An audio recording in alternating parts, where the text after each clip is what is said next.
To another episode of Patriots No Huddle, brought to you by PatsFans.com. Derek Haven, Steve Balstieri, your hosts, as always. Mike Diabate, hopefully, he's joining us here shortly. I know we're having a little connection issues, but we are here today to talk to you about the 2026 NFL Draft. We are continuing our prospect preview as we've been going around. And, Steve, we always start and end with something. We started with some skill positions on offense. We've worked our way around, and now we're finishing with the front seven. Seems like there's so much to talk about as we look at the Patriots, current roster, the projected starters, the depth, as well as the talent available in the draft. And certainly, obviously, a lot to talk about. Let's dive into it. Give me your overall take, Steve. How are we doing today? And give me your take about the front seven in general as it pertains to the Patriots. Well, I'm doing much better this week. Thank you. Mm. I'm able to walk around a little bit now, so that's always a good thing. Look, in the front seven, when it comes to New England, I think I think they're really set at defensive line, but they need some depth there. I think their starters are locked in. I do think they need help on the edge. They lost Caleb Von Chason. They signed Draymond Jones. Harold Landry's back. Christian Ponder, who came on a little bit last year, he's back. Excuse me. But I really think they need a lot of help at linebacker. We thought linebacker depth was kind of lacking last year. We thought they kind of dodged the bullet because they didn't suffer a lot of injuries per se at linebacker. So I thought they kind of dodged a little bit of a bullet there, but then they lost Jelani Tavai. They lost Jack Gibbons, who I thought they were going to re-sign. I mean, Gibbons was such a valuable role player. I thought, look, maybe not necessarily a starter, but he's a guy that knows your system. I mean, they called him Dr. Gibby for a reason, right? Because he always knew the answers to the questions. And the fact that, he played such a valuable role for Mike Vrabel, not only here in New England, but in, Tennessee. So they need some help there. I wouldn't be surprised during the draft if they double dip at linebacker, because I do think they need some help. Now they signed KJ Britt, but I don't consider him much as a linebacker, as a special teams guy. I think he'll be a core special teams guy, but I don't see him playing an awful lot of snaps on defense. Could be wrong. Yeah, I mean, I think that's a good place to start. You talk about the linebacker group. I think if you look at edge, defensive tackle, I think that you look at Milton Williams, Christian Barmore, obviously a terrific 1-2 punch, but Kyrus Tonga played such a big role in the interior there, and it seems like the Patriots kind of, I don't want to say botched it, but it seems like there was some blame, at least on the team side, a little bit for not getting that deal done sooner, because it seemed like right around the combine there was some kind of friction point, or something happened, because it appears they were close to a deal, and then they weren't, and then he no longer is there. And I mean, I mentioned this on the last show, and I don't want to waver from the take because I don't really think it's that strong of a take, but I don't know about Christian Barmore's long-term future with the Patriots. I'm not sitting here saying that I'm ruling out that he could be here for another 6 years. He absolutely could be, but I also could see a scenario where they move on from him soon. And it could go one way or the other. I don't think he's someone who I would consider set in stone. So I think that you got to look at that position too. And then obviously edge. And then there's been some change there. And with, Harold Landry and his health, what Caleb Von Chason was able to show and perform last year, he kind of showed that he was getting back to the talent that was projected he would be capable of reaching when he came out in the draft. And as the year went on, Steve, he showed terrific pass rush ability throughout the year, but the run defense as the year progressed also improved tremendously. And, that there, again, we've seen all that play out. There were new pieces in, new pieces out, but I do think at each level of this front seven, no matter how you slice it or dice it, they need an influx of talent, youth, speed, overall athleticism. I think run defense was an issue at times last year. I think that this is kind of an interesting place to start, Steve, before we get into positions. But last week when we had our one of our shows discussing the defensive backs in our last preview, we talk about the cornerbacks and the safeties, and a lot of that talk, Steve, is based around the safeties that are the big nickels, what we're kind of used to with the Belichick style defenses of, the Jabril Peppers, Kyle Duggar types and things like that. And it doesn't seem like necessarily, I don't know if where I think Vrabel and Belichick's philosophies and things, and obviously, Zach Kerr and like what he wants to do, I think that Belichick didn't mind having a safety that was kind of linebacker-esque as a third safety at times, but he really didn't like putting more of a safety build at linebacker, and that's where I think the difference is, the biggest thing. So in the past, for example, let's go to someone you mentioned, Marte Mapu. We both said off the air, kind of felt like they should have probably tried him more at linebacker than safety. And I thought that was the plan when he was drafted. I was like, that makes sense. You're adding someone who can add some speed and some athleticism. You are sacrificing your size, the length and size that you typically want that linebacker position, but you get that speed element, and I do think you have that there. Well, Bill didn't really want to do that. It appears. It didn't seem like that's how it wanted to play out. He wanted that a little bit differently, and I think that that's where maybe the difference is now of what needs to be done for this Patriots team to take to the next level, which is in this Vrabel and Zach Kerr defense. They do need that speed to, they want the run. They want the linebacker there to be the Robert Spillane role to kind of clean up the mess and get those tackles and secure everything close to the line of scrimmage. But they also need some more sideline to sideline ability. And if you are going to play the style of defense you want, you do need a little bit of the athleticism and positions to kind of make up for things on the back end, which is highlighted by what Vrabel likes to see a lot in their safeties, where he likes the Craig Woodsons because they can roam all over, and they truly are that safety net. You look at Genesis Smith, Steve, at the University of Arizona. We talked about him last show, and he does so many things well. I was like, he's a top 50, 60 player in the draft if he could tackle. But the problem is you can't really rely on him to tackle. That's a big issue when you're playing safety or linebacker in the NFL. But you have to be able to tackle as a safety. But at the same time, there are guys where you can say, okay, well, in this linebacker class, do they want to fill a Robert Spillane role, or do they say we can find a younger Jack Gibbons, or we can find somewhere to complement Spillane and have that player? And that's where I kind of see linebacker as a sneaky need. And Steve, I know we're talking about linebackers first. So after all that, per usual, Derek takes you to grandma's house to get from A to B, but I provide context in the meantime. Okay, as I set the table. I learned that from Fred Kirsch. But now, as we line back to linebacker, Steve, you talk about Sony Styles at the top of the draft. And obviously, he's going to be a top 5, top 10 pick. Terrific player, fun to talk about.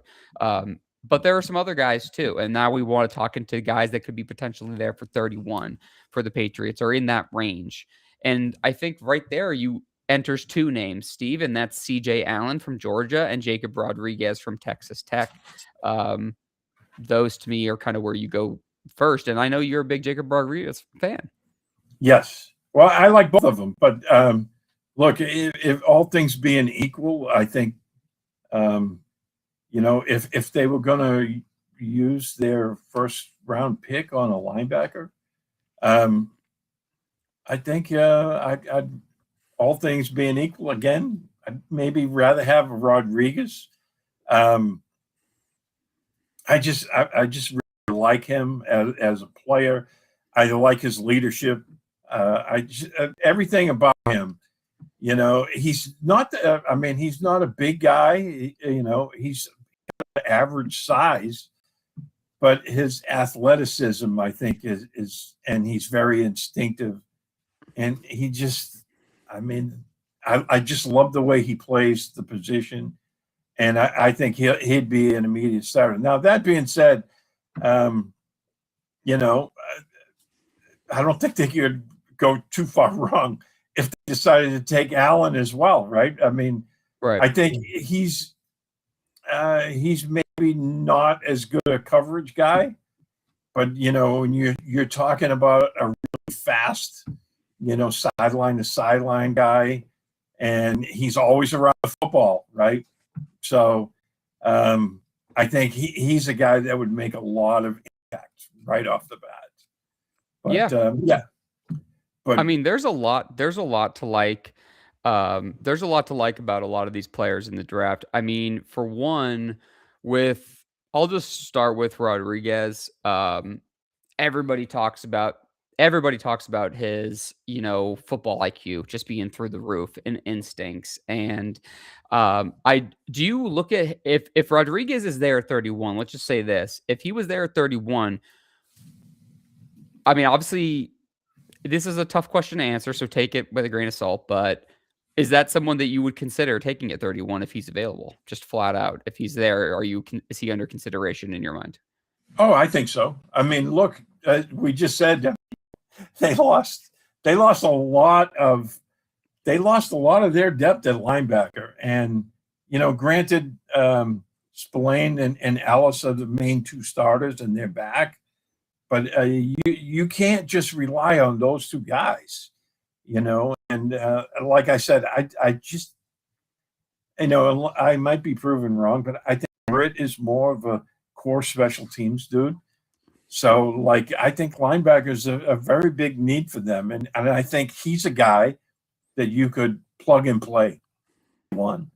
And he's not going to embarrass himself or the team out there on day one, playing meaningful snaps. And, I would absolutely consider him. Well, I think for me, obviously everyone who's listening to the show, or whether it's live, and if you are, thanks for tuning in live. And if you're listening later, or watching, I appreciate it. We appreciate it. But I would say that everyone's going to ask, well, who's on the board, right? But I'm just saying, we have to remove all the qualifiers, and just say, is that someone you should, or a linebacker? Is that position under consideration? You can't type earlier, now I can't speak. That's a tough combo for us right now. But I think that is linebacker under consideration at 31 flat out. I think the answer should be yes, because I do look at tackle, I do look at edge, I do look at receiver, I look at safety. I can look at guard. Tight end. I'm not ruling out really any of those positions, because I think that it will depend on how the board falls. And we've said this on multiple previous shows, and I think it's important to reiterate. The roster isn't in the dire straits it was a year, 2 years ago, but it still has a lot of holes. They might not be as gaping and as immediate as they were in the past, but they're dangerously thin and in need of overhaul at several big ones. So I don't think you can pigeonhole yourself into saying you have to take this position. And they don't want to be in that position anyway. No team wants to be in a position where they're like, we have to come out with just this guy. And I think that there are teams where it's like there are certain teams where I'm like, if they don't come out with a guard or an edge rusher or a receiver, they're really screwed. And obviously, if teams and general managers can get their teams in a position to simply take best player available, that's ultimately where you want to be as a GM. So for me, again, linebacker, I don't think is something that should be taken off. You go to CJ Allen. It's funny. You talk about some of these guys. I think we have this conversation with safeties. You get to like the 6 feet, 6'1" range, and it's like that 220 mark. It's either these prospects are at 220 pounds and they're these hybrid big nickel safeties, or they're like 235 and they're linebackers. And I'm like, what did he have? Like a double protein bowl at Chipotle and just switch positions? Because that 15 pounds, that's an easy way to swing one way or the other. But there are some really interesting guys there, and there's some really intriguing guys. Even if you think first round is too rich, which I think for CJ Allen or Rodriguez is certainly under consideration, I would feel better though on day 2, personally, Steve. There's a lot of guys that I'm really interested in, and this is someone that I'm extremely interested in personally, but I also know that there comes a tremendous amount of risk. And this is Kyle Lewis from Pitt. Incredibly versatile, can be used in space in a ton of ways, just has awesome explosiveness, great hips and feet, and can really move. But this to me is a player that I don't want to say it's the same situation as Marte Mapu, but I do think there are parallels to me where I don't think that every team that drafts someone like Kyle Lewis is gonna let that player succeed. I think that you have to find the right role for a guy like that. And I do think in the position the Patriots are in defensively and the needs, I think they could use someone like a Kyle Lewis, and it could be really fun and intriguing depending on how you want to play with him. And he could be a chess piece and a true weapon for you. But I do think it comes with inherent risk that sometimes if a player doesn't have a true position or the right role, they never really elevate to the level that you hope for. And speaking of Mapu, that is the case of what happened with him specifically here in New England. Yes, and that would be, on day 2 if I'm the Patriots, and I'd be a little leery about Lewis. I mean, I agree with you. I mean, there's a lot to his game that I really like, but he is a little on, excuse me, a little on the smaller side, and he doesn't really have that true. I don't know. He's not like a true typical, what you would consider a typical or traditional linebacker. You know what I mean? In the right system, if you feel like you can slot him in there, he could be an intriguing guy. I just think that, the Mapu experience didn't work out for them, and I think they'd be leery about doing that again. I just think I think that I don't want to say I understand what you're saying, and I'm not pushing back on you specifically, but just for the sake of discussion. Yep. I don't think you can. I think that's a dangerous game to play where you're like, well, it didn't work with him, so we just probably shouldn't try it again. And it's also different regimes too. And I'm not saying that you're saying that or that they're even saying that, but I just think in general, you can't look at the draft and say, well, we tried this before, it didn't work. Like, no, it's like that's why I just hate the it's like, oh, this team can't draft X position. Well, everyone can't draft X position until they find that player. But it's whatever. I just look at it and say there are some players like Kyle Lewis in this draft that I'm like, oh, okay, well, this could be fun. But you run into this a lot as you go through these draft profiles, Steve. You go through some of these guys. Again, CJ Allen, 6'1", 235. Jacob Rodriguez, 6'1", 235. You do get some of the bigger boys, Josiah Trotter from Missouri, or Jake Galladay from Cincinnati. Well, Galladay's 6'4", 240. Trotter's 6'2", 237. And then you go back to Kyle Lewis, 6'1", 220. And then you go to Anthony Hill, and it's like 6'3", 240. So there certainly is a kind of a thunder and lightning a little bit profile, Steve, when you get to these linebackers. Yeah, absolutely. And look, another guy I kind of like in, day 2, maybe early day 3 would be Bryce Betcher, Yep. Oregon. Yep. I love this. That's a great name to bring up. Yeah, I mean, and again, I mean, he comes from an athletic family. He's one of those Multi-sport guys. athlete. Multi-sport athlete. Yes, and he's got that type of personality that you like in a linebacker. You see, and he's got the speed. And I think you put him in the right system and they use him in the right way. I think he could be a really good linebacker. I know that right off the bat, he would be able to give you a lot on special team. And then again, with your 2 starters in there, I don't think he's going to embarrass himself for the team if you play him some meaningful snaps. Maybe he's not ready to be a starter on day 1, but that's okay. You have your guys there, and you're talking about a middle round guy, maybe early day 3.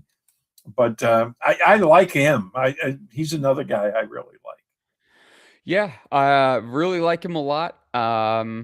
I really like him a lot too. I think that anyone who likes guys that play with their hair on fire, and which he certainly does, and someone with the athleticism, which you highlighted, which he has, and if you are looking at the Patriots scheme, I mean, they are a attacking, penetrating defense, and this is somewhere this you look at Bryce Betcher. I think it's Betcher, but maybe not. Yeah, betcha. Yeah. But I think you look at someone like him, and you can see, Steve, the natural fit into the system. I mean, there are other guys like, I talked about on one level.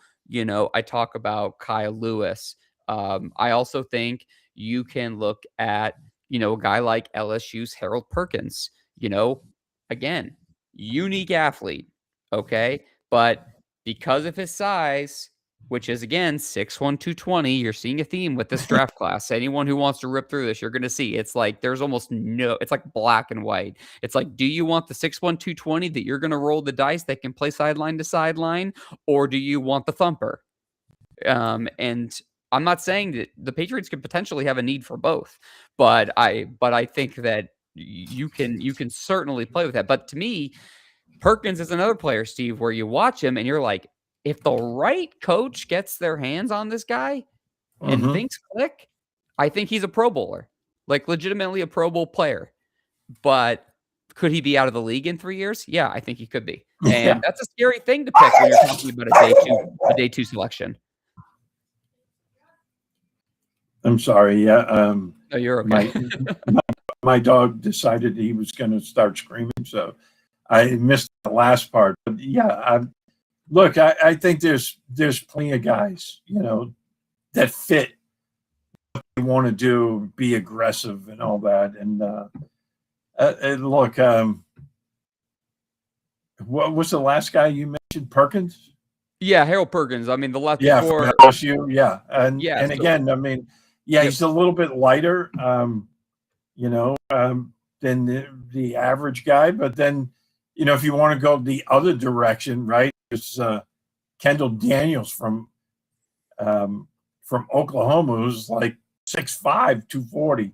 Right. He's got that long length. But it's going to be interesting to see how because I do think they're going to double dip here. I think Steve, the reason, as much as I do like Rodriguez and Allen's intriguing at the top, I think that there's too many intriguing guys that you could take. You could potentially wait to day 3 and double dip at linebacker, and maybe you're not looking for one guy to be able to do both roles. Maybe you're looking at it and saying, we can get a guy that we can kind of have a role as a kind of a sideline to sideline linebacker, and we could also get a guy who's more of a true thumper and kind of just throw them both against the wall in a room that needs it and just see what sticks. Yeah, absolutely. And I think there's going to be guys excuse me, there's going to be guys like that throughout. the entire draft. So, yeah. Well, if we go, so again, linebackers, I do think double dipping is on the table for the linebackers. So that is a good thing to bring up. Steve, let's talk about, let's go interior. Let's go interior defensive linemen. So we're going to stick with the middle of the defense. We'll go to interior defensive linemen, and then we can work to the edges / outside linebackers to kind of round it out. So interior defensive linemen, Steve, there's a couple of guys, there's a handful of guys, I would say, and you can touch on any of these names that you want to, but you have Caden McDonald out of Ohio State, Caleb Banks out of Florida, Peter Woods out of Clemson, Christian Miller out of Georgia, Lee Hunter out of Texas Tech. I would say those are like the true like big five.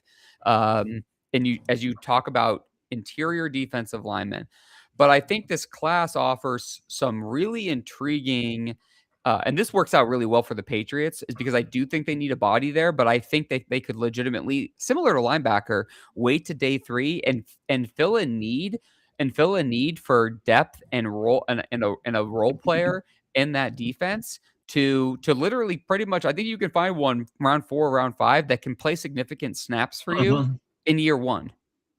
Absolutely. And look, I the first name you mentioned, Caden McDonald, I think, Fun player.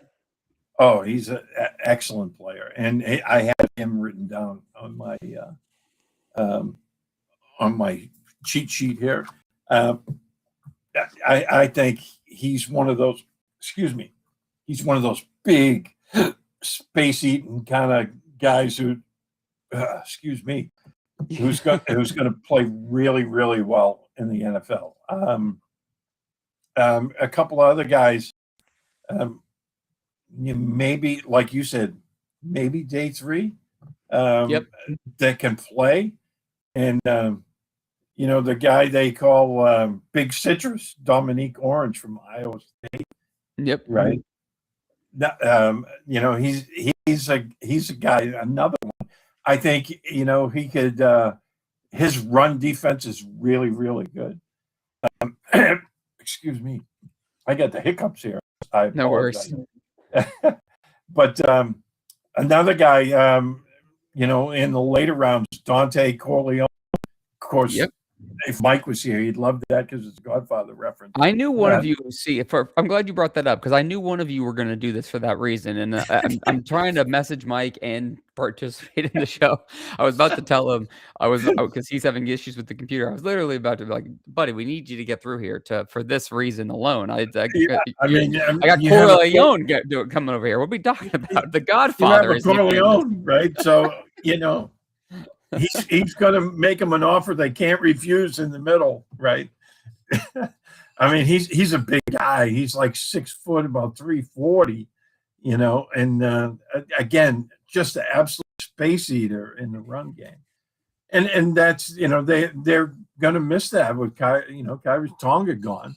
The one thing about Tonga that I think surprised us all was he showed a lot better ability to get after the passer than we were originally giving him credit for.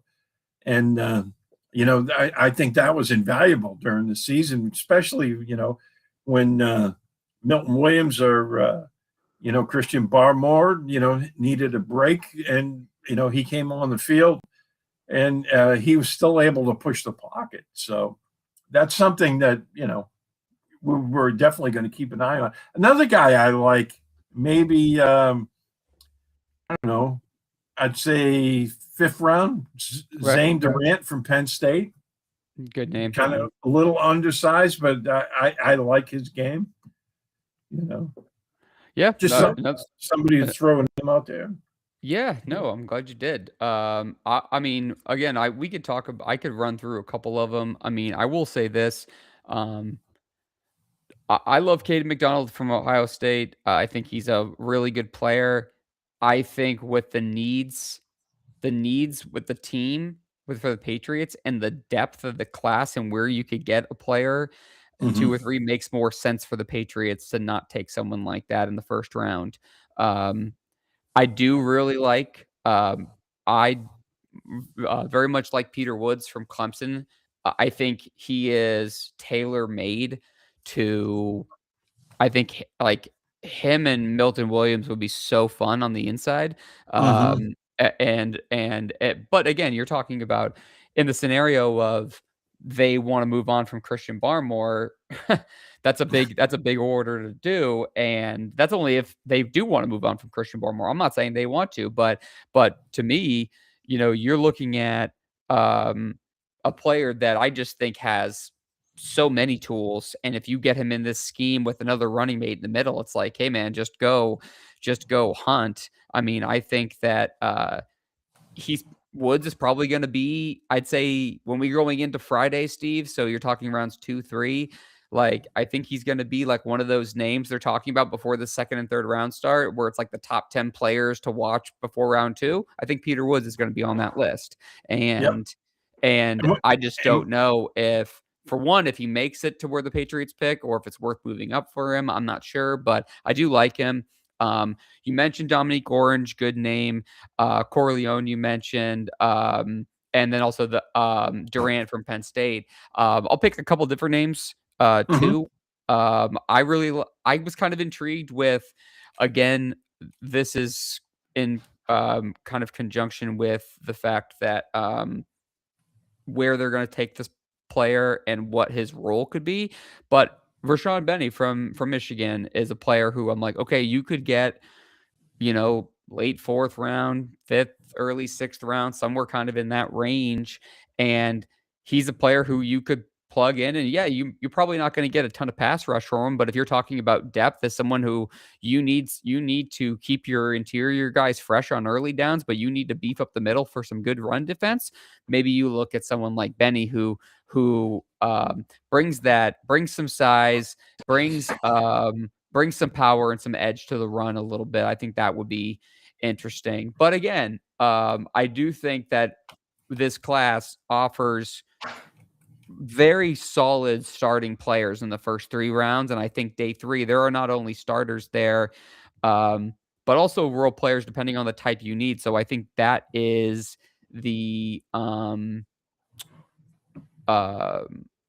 that is kind of where the rub is for the Patriots of when you take those guys, and that's why I And lean late. I'm glad you mentioned Benny because, like, I don't think he's reached the pinnacle of his maybe talent yet. I think he's just kind of scratching. He's like one of those late bloomers, because I thought because I saw him mentioned in a couple of different mocks, and so I watched a little bit of him, and it's like he's just kind of, you're seeing flashes here and there, like he hasn't got it all figured out yet, but Yep. you really like that athleticism he brings, and again, you're talking about a penetrating front that they like to play. I like him, like you did in the middle, maybe even like late 5th round. He could be there. Yeah, so I think that he's just one of those guys. Now, again, there's always risk when taking guys late in a draft. Like, will he reach his ceiling that we think that Right. he could be? Will he just stay I mean, if he projects if his last season in Michigan, um, I would say says anything, it basically says like there's something there, but you just don't see it consistently enough. And he could either just be just a guy who's just a rotational depth defensive lineman for a while, or he could be someone who immediately kind of creates a role and you see as being someone who could be a running mate. I don't look at him again as the pass rushing type, but can he be someone who can be in a mix? Because I do think they want to rotate on that defensive line with how they want to play. They want to let the dogs just hunt. And Mm-hmm. and but at the same time, you do need other roles. And they were bit, and they were bit by that a couple of times. And as you mentioned, with all the turnover they've had, they have to replace these guys. So yeah, maybe talking about rotational defensive linemen isn't super sexy, but it still matters. And you saw it matter on multiple occasions, especially when it mattered later into the season. Oh yeah, because I remember when they signed Tonga, there was absolutely no buzz about that, right? Everyone thought, oh, he's just a camp body. A lot of people didn't even think he'd make the roster, right? And then you look, because of the way they played, the style, he was just a really good fit. And I think he definitely performed a lot better than everyone was expecting. And I think this draft is full of guys like that. Yep. You know, I could see like several guys fulfilling that kind of role. And again, I just going back to Big Citrus, because I think if they get, and again, he's not a pass rusher, right? Talking about Dominique Orange from Iowa State. He's not a pass rusher. I mean, he doesn't bring that to the table. But you're talking about a big dude that can just put him over the nose, especially in short yardage. When you're wanting and you need to stop the run, I think he's a guy that will do that. And I think he'd immediately become a fan favorite in New England. As we rotate, Steve, to the edge players, man, there's a lot you could do with this. There's a lot of guys to talk about at the top. You talk about so many. There's a lot. So we're not gonna be able to sit here and talk about them all. No. But I do want to just hit a bunch of things. For one, that Ruben Bain story going around right now is incredibly sad and tragic. And the statement from the family that I read too, it showed, and I mean, just so much about that story is just incredible. The fact that it came out now, the family trying to grieve and process, and also, just everything. I just think the whole story is just it's unfortunate when some of these things come out. I mean, they're unfortunate situations in general, right? But it is interesting to see how things will kind of happen. I'm kind of curious to see what has happened behind the scenes, because sometimes these things come out and it's like, well, the public knows, but the public's catching up to what's already been known privately or whatever, But Steve, as you're looking at, right around 31 for the Patriots, man, they could go in so many different directions. Is there any? I'll let you just kick us off. You can go anywhere you want as it goes to edge player. Who do you want to talk about as day one options? Day one conversations. Yeah, well, looking at the top, right, of this, Arvell Reese, he's not going to be there. David Bailey, I don't think he's going to be there. Now, that's when, there'll be more that are going to get taken early. I think Keldrick Falk from Auburn, Akeem Messidor from Miami. Yep. I think those guys will probably go before 31. I mean, you never know how the board will play out. I know, a couple of people have mocked them to New England. I just don't see them being there. Well, you know what? But here's the thing. Let's just say they are. Mm-hmm. Look, and I want to use those two as an example. Keldrick Falk is not even 21 years old. Yeah. Messidor is 25. Yeah. They're in the age bracket. They're polar opposites. And you know what? Like, let's just say this. Akeem Messidor from Miami, good player. But that age does matter, because you have to look at, will this player continue to get better? Have they reached their ceiling? Or pretty much capped out, which is fine because he's a good player. But when you're talking about first round projections, people are wanting to see, you want the whole package. You want a guy who's checks all the boxes, and he doesn't check that age one, which is why I don't know if he will go in the first round. But if I think he's a best fit for a team that's like, we know we can draft Akeem Messidor and we can plug and play him day one. He's our starter at this end. But you draft him, let's say he goes even if he goes at the beginning of the second round, you get him for 4 years. He's hitting free agency and he's about to turn 30. It does change a lot of things versus a guy like Falk, who's going to be a free agent when he's 25. Yeah. Yeah. And he should be just hitting his peak by the time his first contract is up, Well, if they're right? both, I just want to like Falk and Metzger, if you're putting them on equal things, whether it's the first round or second round. If it's the first round, then it's 5 years because they get the rookie 5th year option. So if it's that without franchise tags or anything like that, I mean, Mm-hmm. just it's like you just add those years and you're like, well, Yeah. Mesidor's like he might this like he's going to be a plug and play starter. He's going to have one chance to get paid big time, and go from there. Falk, where you can go ahead and give some a little forgiveness because you have some hope that there's more of a projection. And again, good player. Cassius Howell, Steve, is a player I want to bring up at 31. Really like Cassius Howell a lot.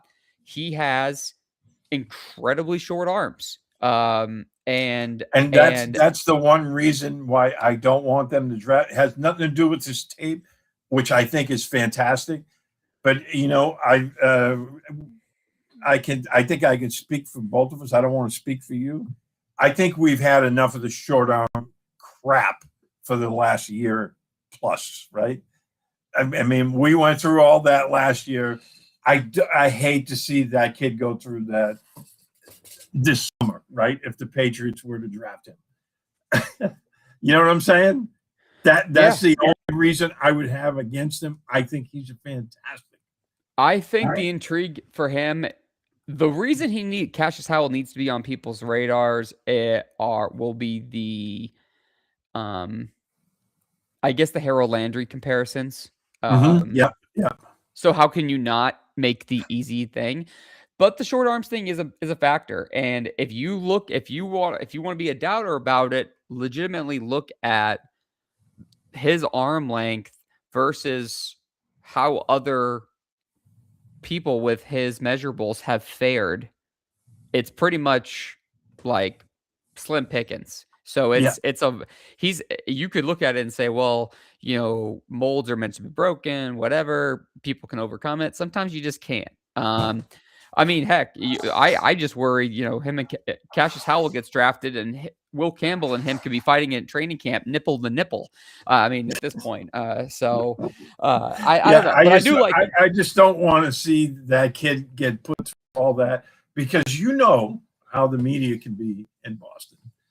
And like we just went through all that with Will Campbell, and nobody ever mentioned arm length with Campbell throughout his entire college career, and then all of a sudden it was like, it became a big thing.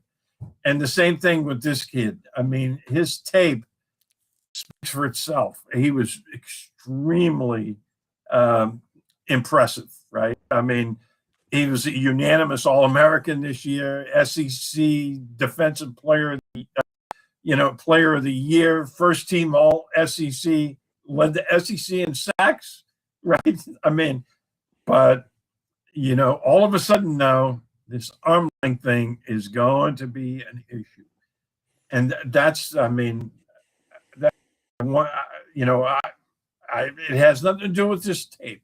I think he's a fantastic player.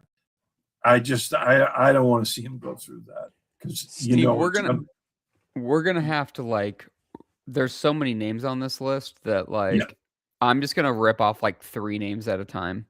So TJ Parker, Zion Young, Mason Thomas, very different players. Let's talk about him. TJ Parker, I really like.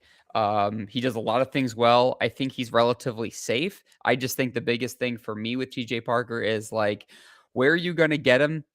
And, if you're taking him at 31, I think you're really hoping that he does meet that potential. I think if you're getting him without really hitting that potential, I think he's still a good player, but I don't think he's a player that you're hoping to draft in the first round. But I do think that there's a lot to like about him there.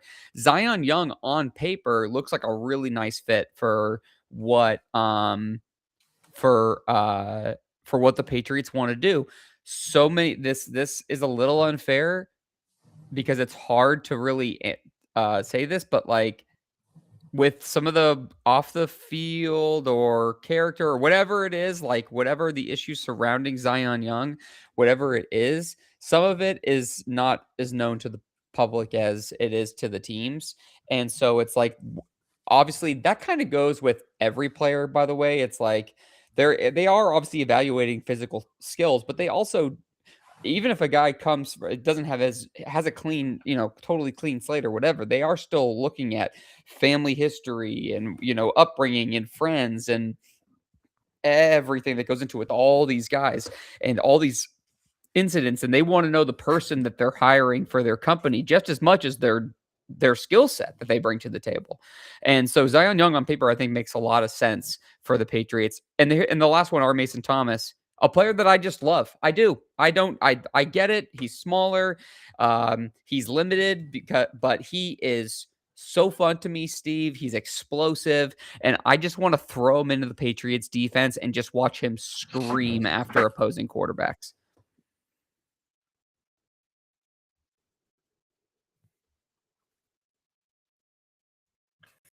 Are you there, Steve? Who was that last name?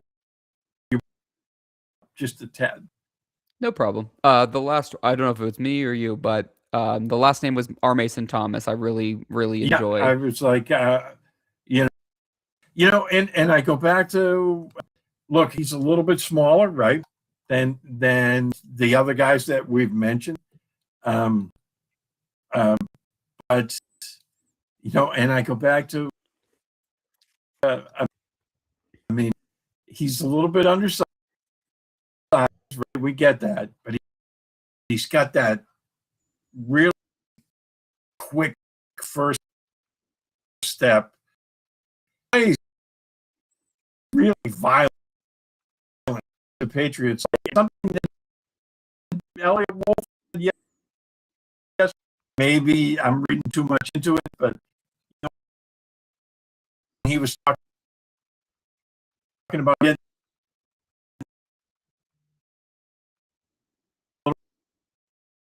Athletic at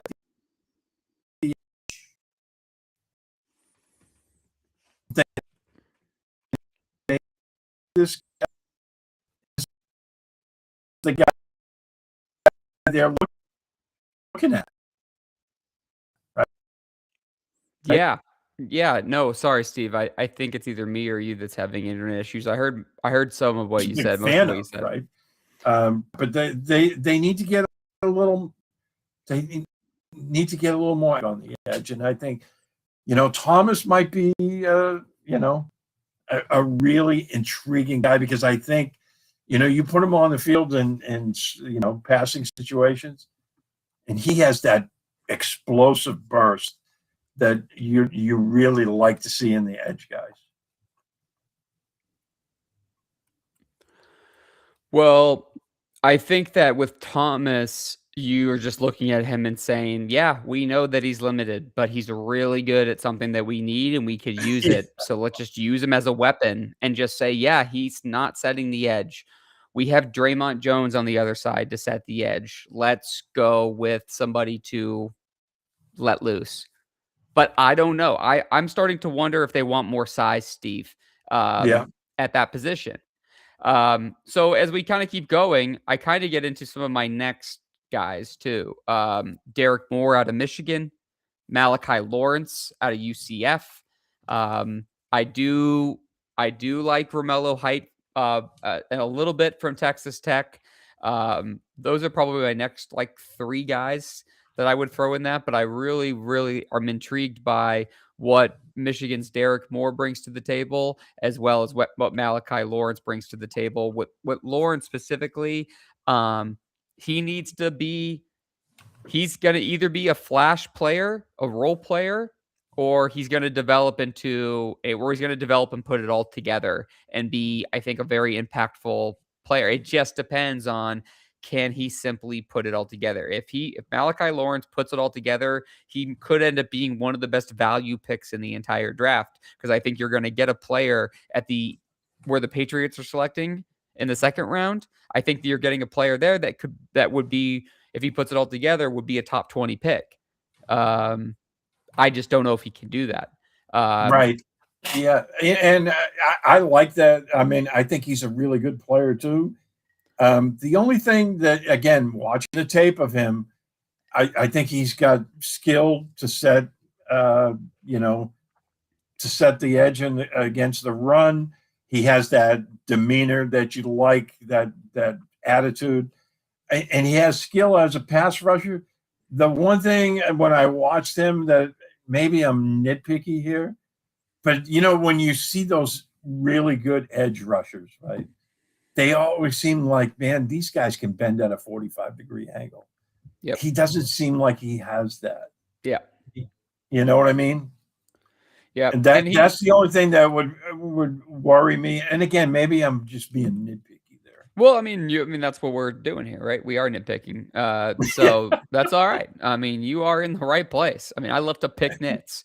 So, there are other guys too, Steve. You look at later in the draft, Caden Curry out of Ohio State, Yep. is a player that I will mention Ohio State players because there are certain programs, Steve, where I'm like, when in doubt, draft the Georgia Bulldog. When in doubt, Yes. draft the Alabama,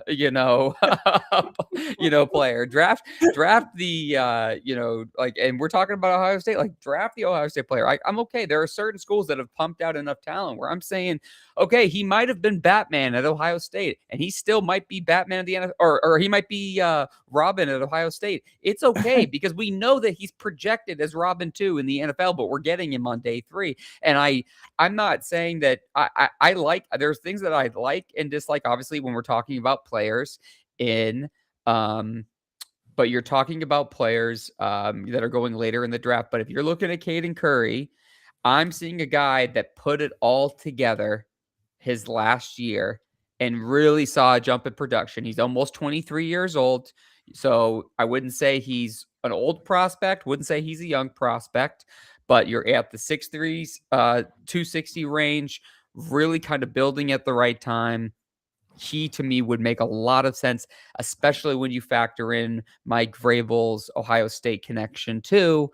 I do wonder if they could be higher on a player like Caden Curry later in the draft, as we're looking later in the drafted edge, Steve. Yeah, I think he's a really good. Yeah, again, you're looking in the middle rounds, and if he's sitting there in round 4 or 5. He did play at Ohio State. He played in meaningful games. He's been, all the things that you look for because he's got that explosiveness. And, those are the kind of things you look for. Another guy I like, and like maybe the 5th round, probably a name that most people might not be aware of because he played at Duke, Wesley Williams. Yep, good name, Steve. Yeah. About the same size, right? About 6'3", 255, 260. He plays with. He's not blazing fast, but he has a quick first step. A rotational guy, I think. And again, if you're talking about 5th round, smart player. He's well developed. He's just one of those team captain, right? And he's one of those hard worker guys. Again, 5th round, yeah, I'd take a shot at him if he's there. Yeah, that's a good name. And I think that, again, let me ask you this as we kind of put a bow tie on the edge players. And again, we could have a longer conversation about him. Whoever they end up drafting all day long. Yeah, we could have a whole show dedicated to just edge for sure. But again, we're just having an overall brief conversation. We'll drill down on the specific player because I have no doubt they're going to draft an edge player. I just don't know when. I could see my gut instinct, Steve, and we're recording this on the 14th, and so we're 9 days away from the first round. My gut instinct 9 days out is that they're going offensive tackle or edge and in round 1 or trading. Those would be my top 3 right now options. And I think that I'm starting to weigh heavy more on tackle, depending on who is available and how the board falls in front of them because of the drop, Steve, in talent of the tackle position compared to the edge position. If Blake Miller and from Clemson and Yehenachor from Arizona State are both gone, do you Do you, or say like one of them's there, do you say we can't get a tackle in round 2, but we can get an edge player in round 2? So do you just flip it? I think that's a legitimate thing versus like, hey, this player on this board, we really, really like Keldrick Falk. We really like, whatever, who, TJ Parker, whoever it is. We can't let him go. We think that tackle we can wait on, or we can there's a prospect that we think we can get a Jude Lowry from Boston College and Boston tackle College, later yeah. that we like, that we feel like we know we can get him a little bit earlier because we know where other teams are projecting him. We think we can sneak and grab him, and we're higher on him. We can get him round 3. We have to take this player now at edge, and then we can tackle our tight end too, and we know we can circle back around. All these conversations, Steve, are happening in real time all around the league. I would love to see their draft board. I say that every year, but because I would love to know how they rate these guys, right? I promise you, we they could like. do. You know how like in this day and age when people are recording podcasts like you and I do, or we, or anyone who's creating content on social or whatever, um, you see a lot of these like reaction videos where maybe we're watching a video and we're both recording and we're kind of giving our real time reaction. I'd kill to put a couple video cameras in that war room and just have you and I just sit there, and we could I'd sit here for hours, and I would love to hear the back and forth conversations. It would be me screaming into the abyss of the microphone, being like, "You idiots!" Yeah, but well, you never know. I mean, no, I know. I'm kidding. They might. I mean, they might be like agreeing with a lot of the same guys that we are. No, I was really just kidding with that one. But Yeah, the funny but thing is yeah, like, I would love to just be a fly on the wall, right, and listen to them talk about, because look, I think they did a great job last year with the scouting department and their drafting. And now, granted, they picked at the top of the rounds instead of the bottom, but I just like the way they identified the players last year, and I'm really curious to see how they do it again this year. yeah. Yeah, I think that it's just fun discussion. I just want to see like what are they weighing, because you can't say we say this every year, and I think it's important to reiterate every year. We can't. There are some things that we can look at, and we can give our 2 cents on what players we feel like fit. We can talk about what players we seem to like or dislike based on traits or whatever or skill set they possess or don't possess. But the X factors, we don't know how the interviews went with the teams, how the medicals looked. What does the real off-field history look like? What are their long-term? What are the Patriots' plans long-term for the roster around them for the position? How do they look? Do they look? They could be looking at one position, and we think right now, you and I, that it's totally secure. But if there's 1 or 2 moves that are coming in their mind in the next year that we don't know about yet, that could totally change everything about how we're looking at it. So there are those interesting discussions, which is why we always go back to, you got to look at their actions. And that's why I think how this board falls will obviously be one factor for what route they go, but how they respond to how the board falls should ultimately tell us really more about their future plans at certain positions, more than any words they would actually say at a podium. Yeah, I agree with that. And we all know that those interviews carry a lot of weight, Yes. because they find out what makes guys tick, how football is important to them, or you know what their football knowledge is. I mean, they might know their position. Do they know how the other guys on the field are supposed to react and all that? And we know they put a lot of stock into that. Yeah. Yeah. So And I just find that interesting. So look, again, it's been a fun show. We could quite literally do another hour on just the edge players alone. We'll circle back again to the overall conversation, and we'll, again, any player at all positions we will be going through. So real quickly before we wrap up the show, I want to say this.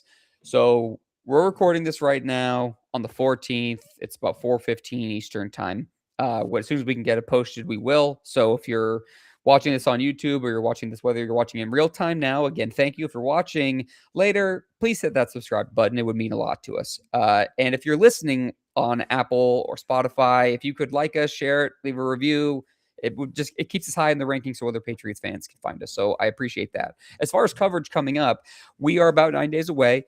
I'll be talking to Mike and Steve off air. We are planning on doing our annual first round mock draft, which will be picking numbers and picking the entire first round for all 32 teams. It won't be Patriot specific. It'll be league specific and wide. So it's kind of a fun exercise to do. We've enjoyed doing that. We will continue to do that.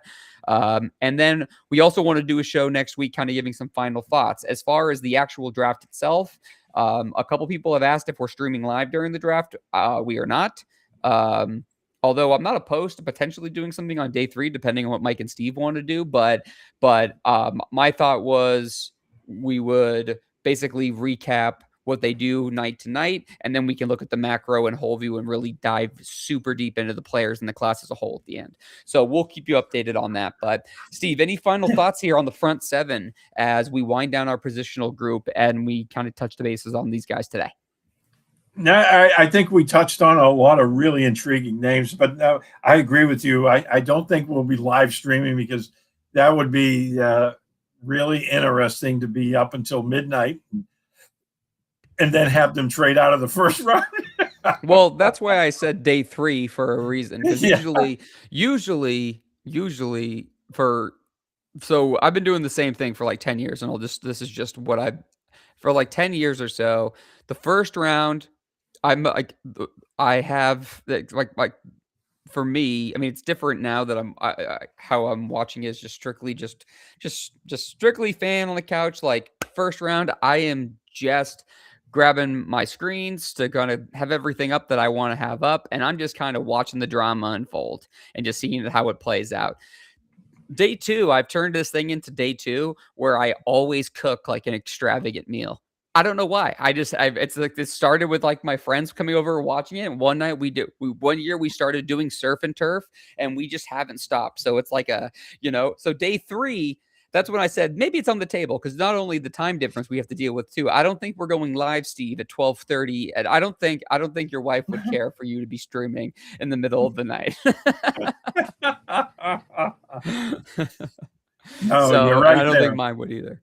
But anyways, I want to thank everyone who listened to this episode of Patriots No Huddle, brought to you by PatsFans.com. I want to say that we'll have Mike to join us next time. Again, had some technical issues today. For Steve Balscherry, I'm Derek Havens. Thanks for listening to this episode, and we will see you guys